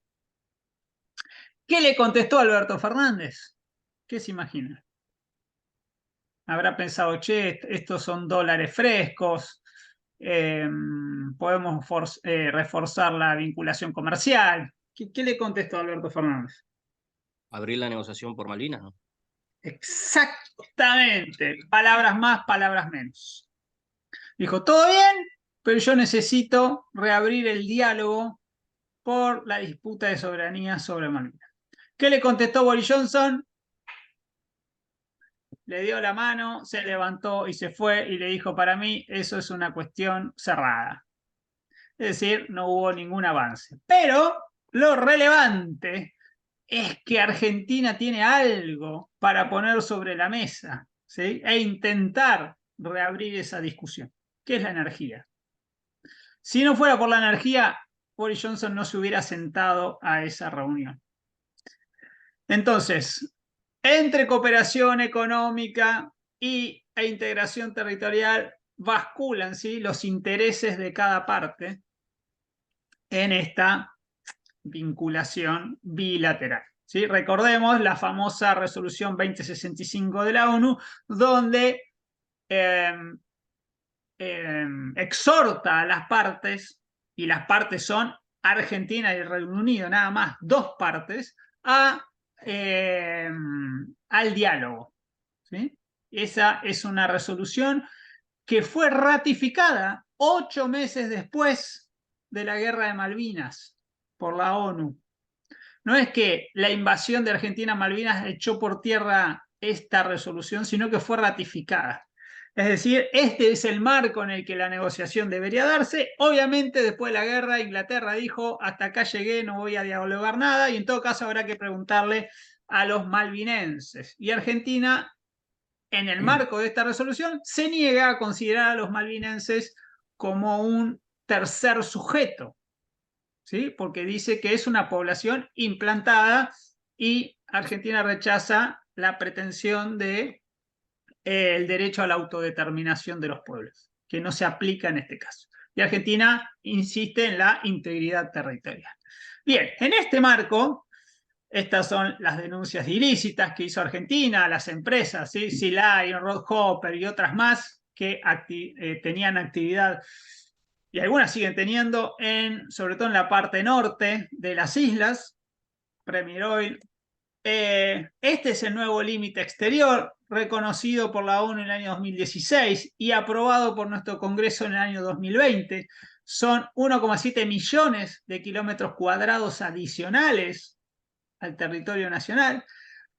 Sirve no para hacer algo en la superficie, sino para buscar abajo, en el lecho marino, recursos hidrocarburíferos y otras especies sedentarias. Se habla de no sé si recursos de abisales, ¿sí? Que puede haber mucho metano ahí. Esto fue producto, lograr este reconocimiento de la ONU fue producto de una actividad consistente de varios años de la Cancillería, que conformó lo que se llama COPLA, que ahora lo vamos a ver. Cancillería, la presentación la hizo en 2009, 50 tomos, ahora vamos a ver una fotito, en el marco de la Convención del Mar. Acá está, fíjense, este es el equipo de Cancillería con otros ministerios. Y la presentación que está online la pueden descargar si quieren, de ese nuevo límite exterior. Bien. Acá está COPLA, ¿sí? La Comisión Nacional del Límite Exterior, que trabajó con Servicio de Hidrología Naval de la Armada, la CONAE, CONICET, universidades nacionales y otros ministerios de energía, producción, ciencia y técnica. Trabajaron geodestas, hidrográficos, digamos, hay que demostrar, ¿no? Tenía que ver, había 2 criterios para, acá están, 2 criterios relativos al espesor sedimentario o la distancia del talud, con algunas restricciones, una cuestión muy, muy técnica, pero se trabajó, se llevó a la presentación y la Asamblea General de la ONU lo reconoció. Malvinas aparece como territorio en disputa, no es que la ONU se expidió en este caso, pero todo lo que está por fuera del territorio de exclusión quedó para Argentina en ese cuadro, ¿sí?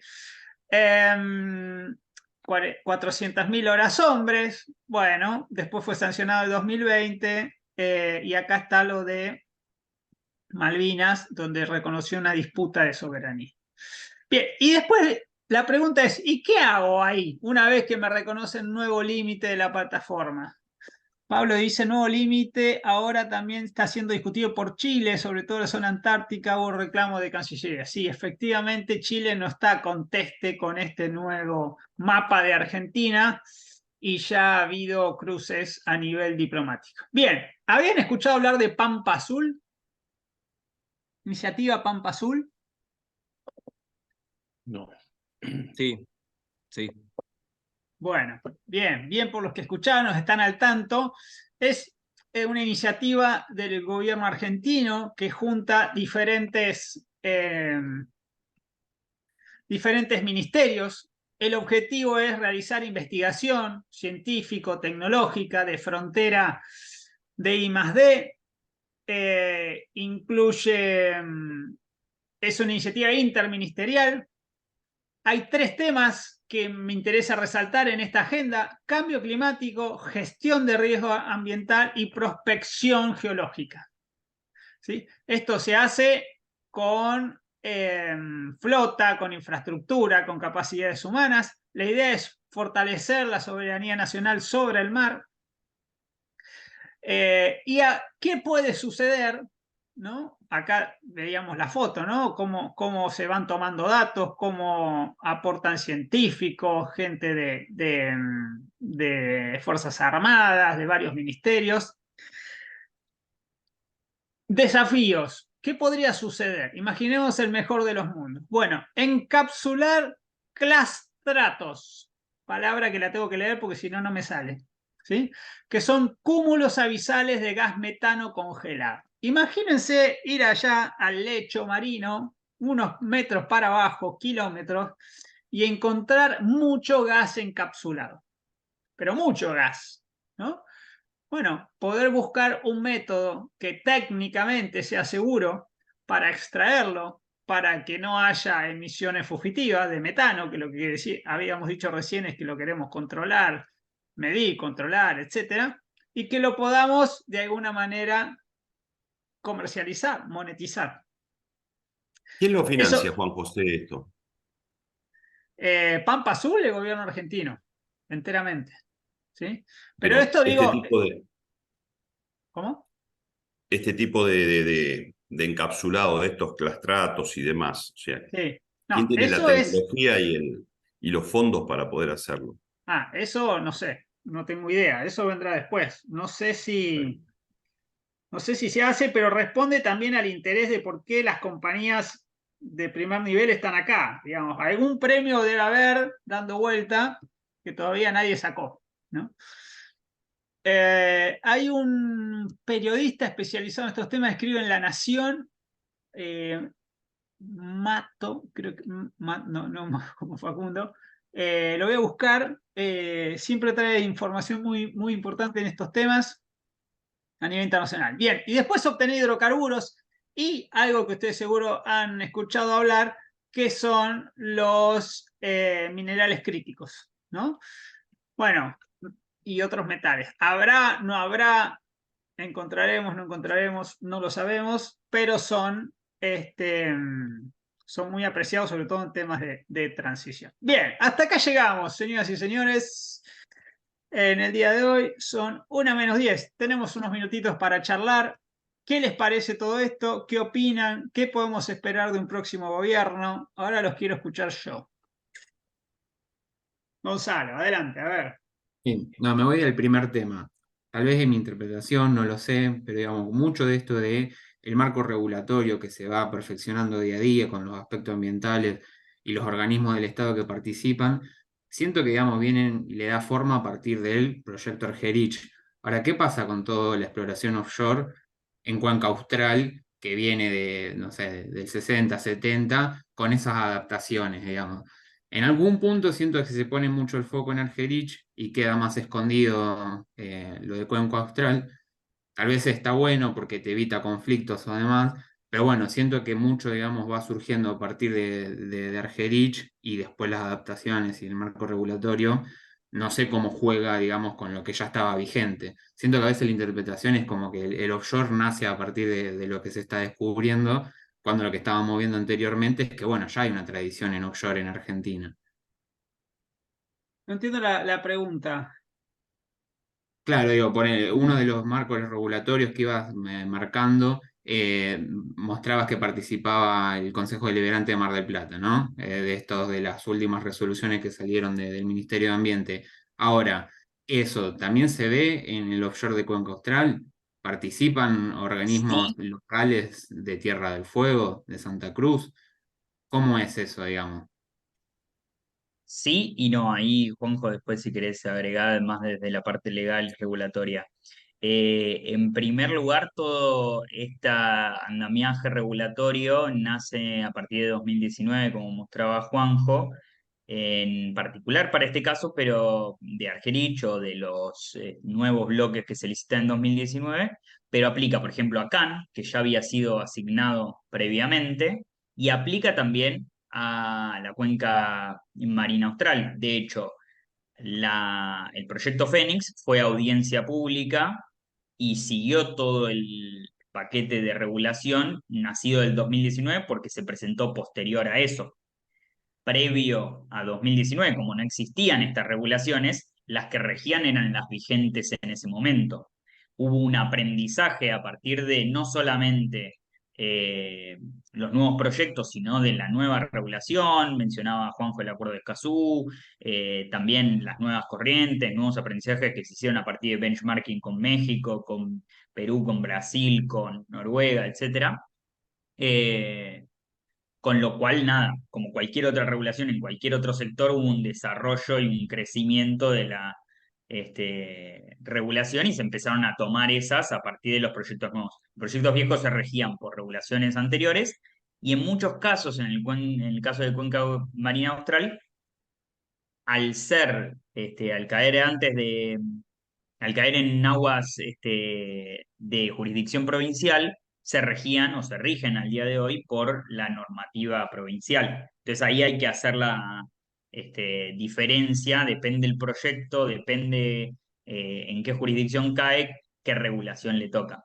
Y lo último, en el caso de la audiencia pública de General Pueyrredón, de este municipio, la localidad donde está Mar del Plata, fue una iniciativa del propio Consejo, porque justamente al ser jurisdicción nacional no le tocaba por regulación ser partícipes de la audiencia, entonces los concejales, bueno, ahora digamos, dijeron, esto también me atañe y ellos mismos impulsaron esa audiencia. En el caso de Tierra del Fuego, en el caso de Santa Cruz, de Chubut, tienen sus propias regulaciones ya y como se aplican esas, digamos. No las vimos acá porque las vimos para los nuevos proyectos, pero sí existen esas instancias. Bien, 3 comentarios. Uno, dijimos que el Argerich lo va a hacer Equinor y hace una semana, 10 días, Equinor también fue a una audiencia pública por 3 áreas en Cuenca Austral. Es decir, no es que, bueno, ahora descansamos y esperemos a ver qué pasa ahí, sino que esto sigue. Obviamente, lo que surja de ese resultado de Argerich va a ser o un impulso o un, bueno, a ver, wait and see, ¿no? Pero todo lo demás sigue. Segundo, hasta el 2019, quien era autoridad rectora en el dictado de normativa técnica y ambiental era la Secretaría de Energía. Siempre fue la Secretaría de Energía. O sea, todas las campañas previas lo reguló la Secretaría de Energía, incluso en términos ambientales. La nueva, digamos, concepción hace que tengamos que ir a regulaciones conjuntas y actuaciones tanto de la pata técnica, llamémosle, como de la pata ambiental. Y lo tercero, la visión renovada, ¿no?, del ambiente en Argentina y en el mundo lleva a la justicia, ¿sí?, a establecer nuevos parámetros. ¿En qué consisten? Cuando uno, no sé si alguno tuvo oportunidad de leer las resoluciones del juez, pero sobre todo de la Cámara Federal en Mar del Plata, lo que están diciendo, lo voy a decir medio grueso, ¿no?, pero es lo siguiente: mirá, no me vengas con CAN 100, CAN 101, CAN 102 y que cada uno tiene un estudio de impacto ambiental. Eso puede estar ok. Ahora, haceme un estudio, lo que se llama una estrategia ambiental, o algo parecido, que me diga cuáles son los efectos acumulativos, sinérgicos, ¿sí?, de todos esos proyectos que están cercanos unos a otros. Entonces, es como que se da un paso adelante. Es decir, bueno, ya no lo voy a ver de manera individual, sino de manera sistémica. Bueno, para ese lado está yendo la justicia, ¿sí?, y la regulación y los operadores y la Secretaría de Energía como autoridad de aplicación deberá adaptarse a esta nueva visión, ¿sí?, que tienen los operadores jurídicos. Hasta ahora han dado el ok a las actividades, pero empiezan a poner esos nuevos estándares, ¿sí?, actividades acumulativas, sinérgicas, asociadas, etc. Entonces, eso para que empiecen a escucharlo en ese sentido. Hoy no está Delfina, que es una gran conocedora de esos temas, pero va por ese lado. Si bien tenemos una autorización judicial, porque cayeron las medidas precautorias, la mirada va por ese lado. Bien, ¿qué más? El resto. Adrián, Emir, María José, Juan Manuel, que entró al final. Yo, yo digo que te hago alguna pregunta y también alguna aseveración. Acá pasó en frente de Cuenca del Golfo de San Jorge. ¿Te acuerdas cuando se hizo un pozo exploratorio offshore en la que vino la plataforma YPF y la Ocean Scepter? En aquel Sí. momento se hizo la prospección sísmica. De hecho, cuando se hizo la prospección sísmica, no había autorizado ni medio ambiente de provincia, se hizo prácticamente sin autorizaciones. Fue durante el gobierno de Cristina Fernández, creo, ¿no? Fue previo a las regulaciones que nombraba recién, ¿no? Antes del 2016. En aquel momento se hizo la exploración, no dio buen resultado, pero bueno, obviamente buscaban petróleo aquí en la zona, en aquel momento lo hizo YPF. Bueno, quedó pendiente lo de Pan American a futuro, que de hecho Pan American había contratado un barco que era Western Patriot, ¿no? Que en aquel momento tuvimos, también que hizo exploración sísmica acá, y bueno, obviamente hubo impacto ambiental, hay impacto, obviamente yo soy de aquellos que piensan que pueden coexistir las dos actividades. El problema no es la coexistencia de las actividades en el momento de producción, sino en el momento de la exploración. Hay que determinar bien cuál es el momento para explorar con la prospección sísmica, porque obviamente tiene impacto, no es mentira que no lo tiene, y de hecho acá hubo mucha polémica con eso, hubo un parate de la actividad, prácticamente hubo 5 años que desapareció la merluza, entonces hubo que obviamente subsidiar parte de la actividad, entonces eso pasó y es parte de las experiencias que hemos vivido, ¿no? Creo que a veces, y acá tenemos la cuenca del Golfo de San Jorge, donde sale el langostino, donde migra hacia el norte y donde se exporta a todos los lugares del mundo, entonces hay que tener mucho cuidado, sobre todo en lugares como estos, donde la actividad pesquera es valorada por los tipos de especies que hay, ¿no? Como el calamar en otro lado, o el langostino en esta zona, son actividades muy valoradas y obviamente van a generar problemas económicos en el impacto que tienen en otras actividades. Esa es la experiencia que vivimos acá hace no muchos años, ¿no? Estamos hablando de 7, 8 años atrás, o 10, ¿no? Y después volviendo al tema del proyecto, mi pregunta era el proyecto Argerich. Porque acá en todo lo que es la plataforma marítima argentina, YPF ha hecho muchos distintos tipos de perforación en distintos tiempos históricos. Cerca del proyecto Argerich, ¿hay algún pozo exploratorio que haya hecho YPF previamente? No, en esa cuenca no. No. En esa cuenca no. Les ¿Y hago por una qué tan poco? pregunta, me quedé pensando, ¿no? Hoy Nicolás decía, ¿para qué vamos a ir al offshore si tenemos la ventana de transición, ¿no? Que nos va acotando. Pero hay otra pregunta asociada a eso, que yo se las transmito a ver qué piensan. Muchas de estas compañías que vimos recién, nacionales e internacionales, están en vaca muerta. Hoy producen en vaca muerta. Producen en una roca que es muy productiva, que se conoce su rendimiento, que tiene costos competitivos y que aporta producción al mercado interno y a la exportación. Y que tiene un potencial enorme. Ya conocido. Ya sabemos dónde pinchar, qué hay que hacer. Simplemente nos falta infraestructura para sacarlo. Bien. Entonces, la pregunta que se impone es la siguiente. ¿Por qué esas mismas compañías deciden poner dólares en el offshore que es incierto? ¿Por qué no los hunden todos en vaca muerta? ¿Qué opinan?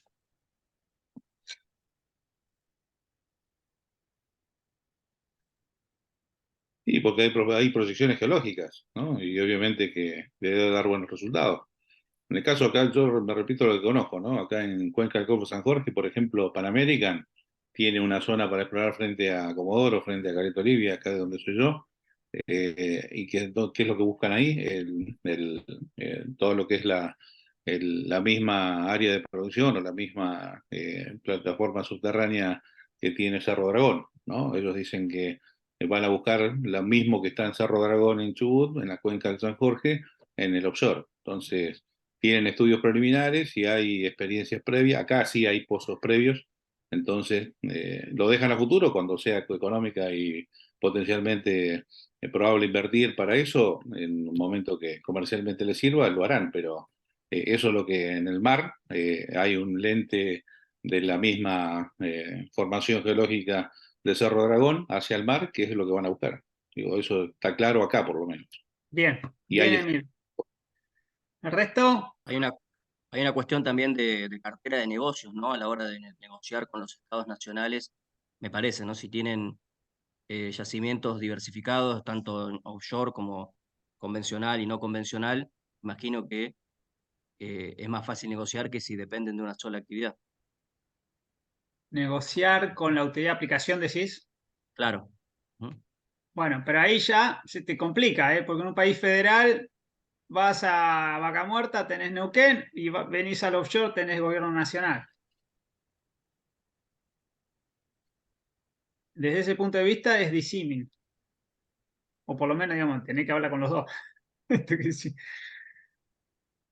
Bien, ¿quién más? Vamos, vamos, quiero escucharlos. Antes de irnos a almorzar. ¿Flor?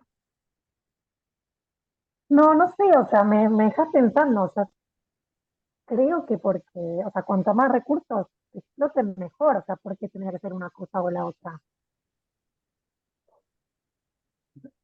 Yo replico una pregunta que está ahí instalada. ¿Puedes repetirla, Juan José, la pregunta? ¿Por qué una compañía que tiene producción en Vaca Muerta decide apostar $1 a una exploración riesgosa en el mar argentino? Porque es la misma compañía. No es solo Por un YPF, tema que de uno puede costos. decir, YPF tiene como un mandato de desarrollar todos los recursos argentinos. Está Pan American, bueno, ponele, otra nacional. Está Tecpetrol, está Pampa, está, bueno, y otras internacionales que están en Vaca Muerta. Shell, Equinor, Total, y bueno, también al offshore. ¿Por qué apuestan Por ese un tema de dólar que es más costos, volátil? por un tema de costos operativos y un tema de competencia. A ver, ¿qué quiere decir competencia? Y competencia es que en la offshore hay consorcios de 3 o 4 empresas.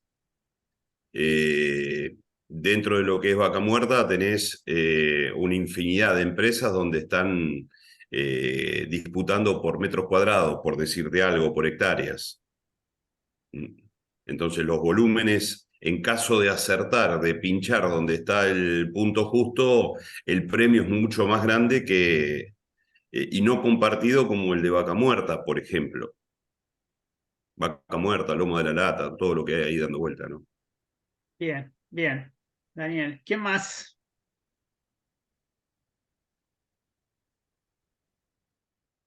José, Juan Manuel, Mariano.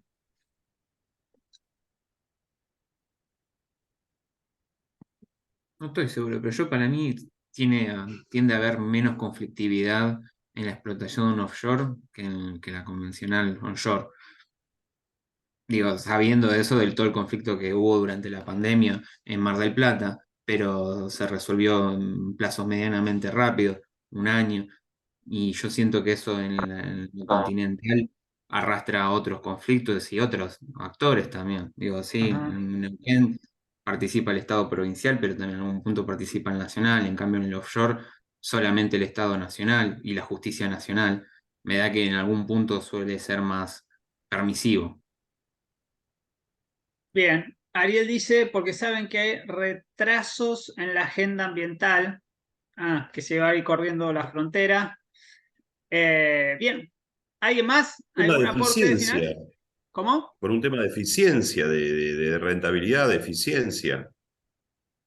Sí, podría ser. María José, la inversión es compartida con otras empresas para explorar. Explotación es otro paso, claramente viene después. Quizá también por necesidad de energía más barata que la verde, podría ser también. Bueno, hay varias respuestas que uno podría ensayar. lo cierto es que parecería ser no contradictorio. Esto quiero que nos llevemos como idea, ¿sí? No contradictorio. La exploración offshore con la explotación en Vaca Muerta, que es de frontera, ¿no? Nivel mundial, y con la transición, ¿sí? Porque además son compañías que han incorporado la agenda ambiental, no solo de cambiar los nombres, ¿no? Como Equinor, como Total Energies, no solo Eni, digamos, uno va a ver los planes de abatimiento de emisiones y son muy agresivos estas compañías internacionales. Es decir, no es que les da lo mismo la transición, la tienen ya hecha carne en sus planes de negocio.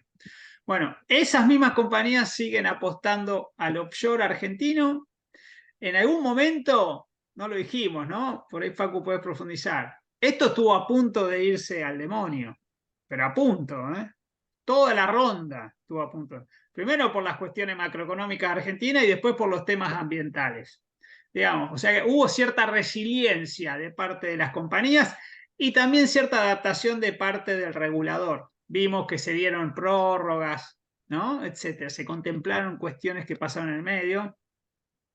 Pero es una ronda que está viva y como yo les decía hoy, yo fui subsecretario de hidrocarburos y había una ronda 2 ya armada, ¿sí? A nivel borradores, pero pliegos en borrador para una ronda 2. Vimos que hay un montón de bloques no adjudicados. O sea, esto incluso podría ser una primera etapa, que veamos que se profundice más adelante. Ni hablemos si hay un descubrimiento, ¿no? Ni hablemos. Pero digamos, hay muchos más bloques que además para Argentina es, bueno, ingreso de divisas. Imaginen adjudicando todos esos bloques nuevos y convocando a nuevas compañías que digan, che, mirá, allá en el sur del sur del sur global. Bueno, tal vez podamos poner una moneda allá. Bueno, son especulaciones, pero les doy el marco. Bien, Facu, tenés el cierre. Que nadie quiere hacer un aporte, ¿no? Mi parte, nada más, creo que lo último que mencionaste vale la pena resaltarlo porque es algo que por lo general se suele preguntar y es justamente que es complementaria en la estrategia de inversión de las empresas, la exploración offshore con los desarrollos de convencionales y de no convencionales, caso emblemático y en Argentina, Vaca Muerta, y con la transición energética y nuevas energías, que eso lo veremos un poco más la clase que viene. En muchos casos incluso con proyectos vinculados entre sí. Con lo cual es eso, una cosa no quita la otra, sí, todos los proyectos compiten dentro de portfolios globales, pero no, no es que una inversión en offshore, de hecho lo mencionabas mirando el mapa de la ubicación de bloques, las mismas empresas están en un lado y en el otro, no es que están compitiendo por el mismo recurso, la misma inversión. Bien, estimadísimos y estimadísimas, semana que viene nos vemos las caras, ¿eh?